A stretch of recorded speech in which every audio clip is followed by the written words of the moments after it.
guys, welcome back to my channel Medilite MBBS. Those who are new to my channel, I'm Drakshini Chogle, currently an intern at Lokmanya Tilak Municipal Medical College, Mumbai. So, one of my subscriber has messaged me on Instagram that I should make a video regarding the documents which are required in counseling process as well as the fee structure which is there in all the colleges of Maharashtra. So in this video, I'll be covering these two topics. So without any further ado, let's start with this video.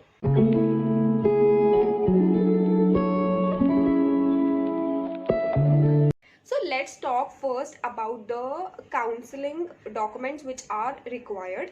The very first document is National Age and Domicile Certificate. See, whatever document you are going to present, total 3 Xerox copies with one original document is required. Okay, the very first document is Nationality, Age and Domicile Certificate or valid passport. Then 10th or passing certificate is required, 12th mark sheet is required, NEET 2000 online application form, NEET 2021 mark sheet, NEET 2021 selection letter, NEET 2021 admit card. These all required. Then caste certificate is required for those who belong to a specific caste and got admission through that caste quota. Then caste validity certificate. Caste certificate and caste validity certificate, these both are required for all the local candidates. Then next is criminal lawyer and non-criminal lawyer certificate. This is specifically for all the student who got admission through VJ, NT1, NT2, NT3 or OBC including SBC. And the validity of these all certificates should be up to 31st March 2022. Then the next is for all the student who got admission through EWS quota. See, EWS certificate should be there as per the state government format.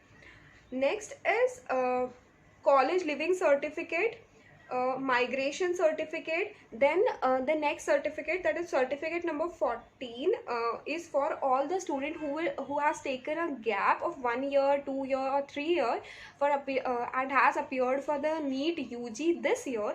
Also have to bring this education gap certificate affidavit by student, which should be issued by the court.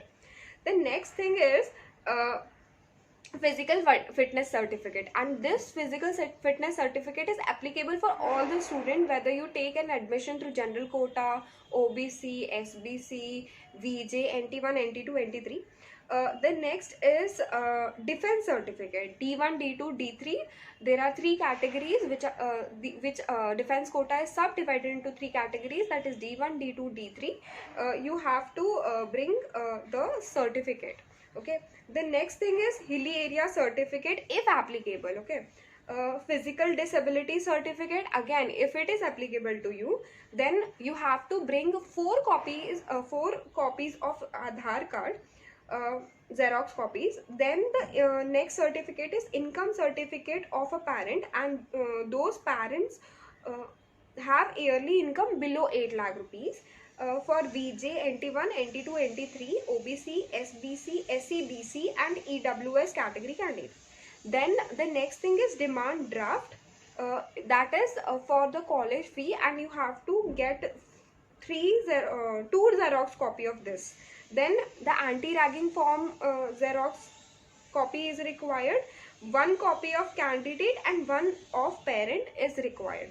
The next thing is 1 pen drive is required, which should be named as folder 1 and folder 2, which should have PDF, and the certificate should be present in PDF format as well as JPEG format, and each PDF file with separate document, and each document should be below 600 KB.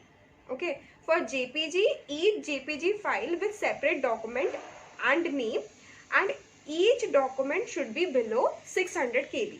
Okay, and one thing you guys have to note is all the students should have 5 separate copies right? 5 Xerox copy of each and every certificate, because you are going to through the entire process and of counseling, and these and all the certificates are going to be required at many places, okay? And one suggestion from my side is keep color photos or do scanning of each and every certificate before submitting, because you guys are going to submit all your certificates for entire 5.5 year plus 1 year of bond service. Until and unless you get an admission in PG, you are going to keep all your certificate here, or until and unless you do a 1 year bond. So take a separate pen drive for all the documents and save in your laptops or your phones, wherever feasible for you guys. The second part of this video, let's talk about the fee structure. Okay, fees for MBBS course this year. Okay, so the fees has been divided into 3 broad categories. One is for open category, one is for backward category, and one is for SEBC and EWS category. Okay, so I'll be first talking about the open category candidates. So for the open category, the term fees is around 1,08,900. That is only college fees, and the total college fee which you guys have to pay through demand draft or pay order is 1,17,800. It should be paid in the form of demand draft or pay order, and the amount which you have to pay through cash is 4,908 rupees. Now let's talk about backward category. The approximate fees which you guys have to pay through demand draft is 8,900, and through cash is 4,908 rupees. Now let's talk about SEBC category and EWS category. The total fees you have to pay is 63,350 rupees through demand draft or pay order, and 4,908 rupees by cash. So all the fees should be paid in the form of demand draft or pay order. And if you are getting a college in Mumbai, and specifically the MCGM colleges, then you can make a demand draft or pay order of in a favor of MCGM payable at Mumbai. And all the demand draft should be from nationalized bank only. Okay, so the next other fees are college deposit for like around 2,000 rupees, and library deposit around 2,000 rupees. Those students who are willing for next round or for upgradation, you guys have to pay only 2,090 rupees by cash on college counter. So this was all about the fee structure as well as the documents which are required for the counseling process. So if you guys like this video, please do like, share and subscribe to my channel, and share with those guys who are going to take admission in colleges of Maharashtra. And all the best, and thank you for watching.